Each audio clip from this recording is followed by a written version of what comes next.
What's going on, guys? It's Dio here with Return of Dio Gaming on YouTube, and I'm bringing you a quick tutorial on the difference between preloading and seat bouncing in MX versus ATV Alive. Right here I'm just goofing around before I start showing you. I was just bored, but Exotic Boy has nothing on me. Nah, I'm just kidding, man, but here we go.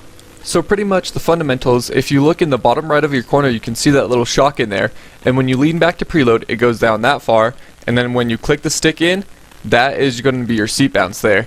So you can tell just by looking at it, when the shock is all the way compressed, that's going to be a seat bounce, and when it's just half, that's a preload. And of course you can also tell by the color. If you don't do anything, it shines this yellow right there, and then if you seat bounce, you get the bright green, and then if you do a preload, you get the bright orange. And now I have a few different clips of just the difference between a seat bounce and a preload, and just the way it throws you and everything. This first clip is going to be not using anything, no preload and no seat bounce. So you'll see the yellow flash because that's just your shock compressing as you go up the jump. You can see I'm kind of casing that. I don't usually preload this one anyway, so case that pretty bad. And then the big one at the end, not even close. So that just shows you what happens if you don't do anything with the reflex stick as you take off. This clip, I seat bounce every single jump in this section. So as you can see, it throws you too far. It threw me too high and too far, and of course, yeah, I cleared the jump, but that's way faster than I needed to be going. That one had actually helped out because I got bogged down in the mud. And it sets this section up pretty nicely, but again, over jumping things and getting way more air than I need to, and as you know, when you're in the air, you're losing time that you could be making up on the ground. But then the seat bounce there gets me out of that corner and gets me over that double easier. And then this clip is of me just using the preload throughout the entire section. I'm going so fast here and I preload and it just shoots me way too far, so then it messes me up for the rest of the section. So as you can see, you really have to know what you're doing, and you have to mix and match the seat bounce, the preload, and not doing anything at all, which I'll showcase next.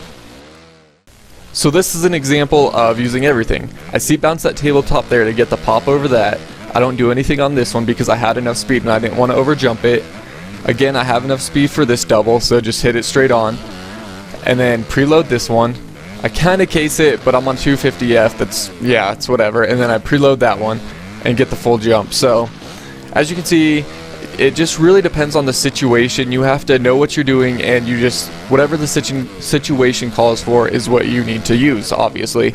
And this is even without going into scrubs and all that, because that's even one step higher than what I'm doing here. So here's a quick clip of me preloading everything in a Supercross rhythm section.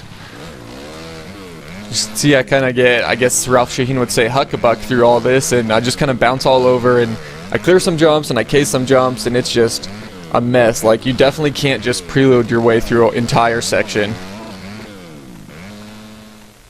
And then in this clip, I seat bounce through the rhythm section. Not on every jump, but so you can see there, I go up and over. I jump that little double, and then I triple onto this, and that's just because the power of the seat bounce is so strong in that area. This clip just shows how a seat bounce can get you out of a sticky situation if you blow a rhythm lane. And then this is just a nice clip with a seat bounce and what you can do with it in a Supercross track.